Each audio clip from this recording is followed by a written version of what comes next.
Hello दोस्तों, मैं आपका दोस्त लकी राणा आपका स्वागत करता हूं अपने YouTube channel Drona school of trader के अंदर। आज हम बात करेंगे चांदी के बारे में कि भैया चांदी जो भी 1 लाख रुपए करीबन टूट गई है, अब उसका आगे क्या है वो कि और कितनी टूटेगी और बढ़ेगी तो कहां तक बढ़ेगी, कितने समय में बढ़ेगी। मेन क्वेश्चन तो यही होता है कि चलो हमने ले रखी, हम तो बेच ही नहीं पाए। 4,25,000 था तो 2,91,000 रुपये का भाव हो गया, हम बेच ही नहीं पाए। हमने तो ली 3.5 में थी, अब हम बेचेंगे कैसे इसे, कब बेचेंगे, क्या आगे इसका भाव बढ़ेगा नहीं बढ़ेगा। तो इन सभी चीजों की जानकारी के लिए आपको जुड़े रहना है हमसे। मैं बात करता हूं आज छोटी सी। कल बजट आ रहा है अपना 1 फरवरी 2026 को, और इस दिन गवर्नमेंट ने स्टॉक मार्केट को ओपन कर दिया है ओनली इस दिन के लिए। सिंपल सी बात बता रहा हूं, बिल्कुल जरा जरा सुनना ढंग से इस चीज को। आज अपने पास अपन बात करें तो 1 लाख रुपए करीबन चांदी सस्ती हुई, मतलब 4,15,000 अपने यहाँ पर गई थी जयपुर के अंदर रेट इसकी हाई। और जाने के बाद अपने यहाँ पर जो आज रेट है वो 2,91,000 रुपए करीबन पहुंच चुकी है एंजल के अंदर, जो मैं देखा है। ठीक, फॉरेन मार्केट को तो छोड़ दीजिए क्योंकि ये पूरी सिल्वर फॉरेन मार्केट पर डिपेंड करती है, लेकिन 8% टाइम कल डिपेंड करेगी अपने यहाँ पर इंडिया के अंदर इंडियन बजट के ऊपर। अगर अपने यहाँ पर ड्यूटीज कम होती है, इंपोर्ट ड्यूटीज कम हो जाती हैं, तो क्या होगा, लागत भी कम होगी, और लागत कम होती है इसकी मार्केट में रेट भी क्या होगी, कम हो जाएगी, तो रेट गिरने के चांसेस ज्यादा है। जिस तरह की स्टडी कर रहे हैं, जिस तरह की न्यूज सुन रहे हैं, उन सब चीजों के अकॉर्डिंग 80% चांस है इंपोर्ट ड्यूटीज के कम होने के। बट लेकिन किंतु परंतु सुन लीजिए, 20% चांसेस ड्यूटीज कम न होने के, क्योंकि मैडम निर्मला सीतारमण जी कुछ भी कर सकती हैं। ठीक, अब बजट कल आएगा तभी पर पता चलेगा, लेकिन बजट आने के पहले जो चांदी 2,91,000 रुपए है अभी 8% टाइम, वो कल 2,40 2,50 करीबन रह जाएगी, या करीबन 2 लाख रुपए करीबन भी आ सकती है। लेकिन 2,40,50,000 रुपए का डिफरेंस तो मेनली आएगा ही आएगा उसके अंदर।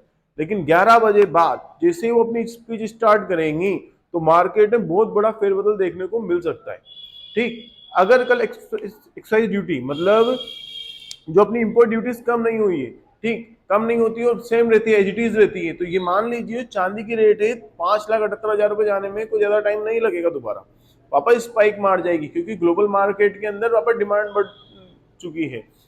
वहां पर सिर्फ ये एक छोटा सा क्राइसिस दिखाने के लिए, एक डराने के लिए इस चीजों की किया गया था, जबकि गोल्ड डेफिनेटली श्योर इसकी रेट बढ़ेंगी। क्यों? क्योंकि गोल्ड एक करेंसी, ये कोई मेटल्स में अपने पास आती नहीं है ज्यादातर, इसको एक करेंसी के रूप में देखा गया है। जब भी डॉलर में कुछ भी चीज की दिक्कत आती है तो आदमी किसकी तरफ रुक लेता है, हमेशा गोल्ड की तरफ ही रुक लेता है। और अभी ट्रम्प जिस अकॉर्डिंग चेंजेस ला रहे हैं, जिस अकॉर्डिंग काम कर रहे हैं, उस अकॉर्डिंग गोल्ड की रेट चांस के बढ़ने के चांस ज्यादा है। और सबसे इंपॉर्टेंट चीज बता दूं, इन पूरे वर्ल्ड के अंदर 2026 में वर्ल्ड वॉर 3 की आशंकाएं ज्यादा है। हर बहुत सारी कंट्रीज एक दूसरे पे युद्ध करने पे लगी हुई है, वॉर करने पे लगी हुई है।